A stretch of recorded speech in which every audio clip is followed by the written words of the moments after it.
தயவு செஞ்சு காருக்கு அலாய் வீல் போடுறீங்க அப்படின்னா இந்த வீடியோவை தயவு செஞ்சு பார்த்துருங்க. இது என்னோட மிஸ்டேக் தான், எனக்கு நடந்ததை இன்றைக்கி நான் சொல்ல போகிறேன். ஆக்சுவலாக ரீசெண்ட் டைமில் நம்ம பச்சைக்கிளிக்கு வந்து பார்த்தீங்கன்னா அலாய் வீல் போட்டிருப்போம். கிட்டத்தட்ட 12 இன்ச்சிலேருந்து 13 இன்ச்சு அப்கிரேட் பண்ணியிருப்போம்.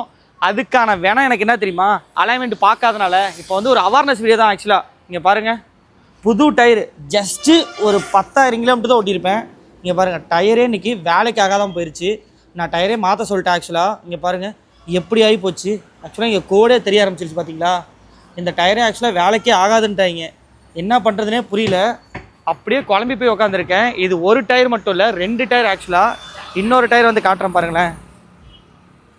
இங்கே பாருங்கள், இந்த டயரும் அதே மாதிரி தான். இது என்னோட பெரிய மிஸ்டேக் தான். ஸோ ஏனிக்கருமே வந்து அலாவில் போட்டால் கரெக்டாக செக் பண்ணணும். நான் கரெக்டாக செக் பண்ணாதனால இப்போ வந்து பார்த்தீங்கன்னா எனக்கு திரும்பவும் கிட்டத்தட்ட எவ்வளோ தெரியுமா, ஒரு 7,500 8,000 நினைக்கிறேன். ஆக்சுவலாக 2 டயருமே போயிடுச்சு. இது வேறு வந்து கிளைமும் பண்ண முடியாது ஆக்சுவலாக நம்ம. ஏன்னா இது ரொம்ப தப்பு. நான் வந்து அலைன்மெண்ட் பார்க்காம ஒரு 2-3,000 கிலோமீட்டர் ஓட்டிட்டேன். சத்தியமாக ரொம்ப கஷ்டமாக இருக்குது. ஏன்னா இப்போ தான் ஒரு 60,000 ரூபா இருக்குன்னு நினைக்கிறேன். அலாய் வீல், டயரு, சாக்கப்சர்னு சொல்லிட்டு திரும்ப இப்போ புது டயர் போட போகிறேன் அப்படின்னா ரொம்ப கஷ்டமாக இருக்குங்க. ஸோ தயவு செஞ்சு யாராவது அலாய் வீல் போடுறீங்க அப்படின்னா இந்த வீடியோவை பார்த்துக்குங்க. தயவு செஞ்சு சொல்கிறேன், அலாய்மெண்ட்டு பாருங்கள். நான் பார்க்காதனால தான் எனக்கு இவ்வளோ பெரிய சம்பவமாகி திருப்பி 8,000 செலவு. அன்றைக்கி ஒரு 15,000 நினைக்கிறேன், இன்றைக்கி ஒரு 8,000 செலவு. சரி, ஓகே, பார்ப்போம். ஓகேங்க, மறக்காமல் அலாய் வீல் போடுற ஃப்ரெண்ட்ஸுக்கு இந்த வீடியோ ஷேர் பண்ணி விட்ருங்க. பாய்.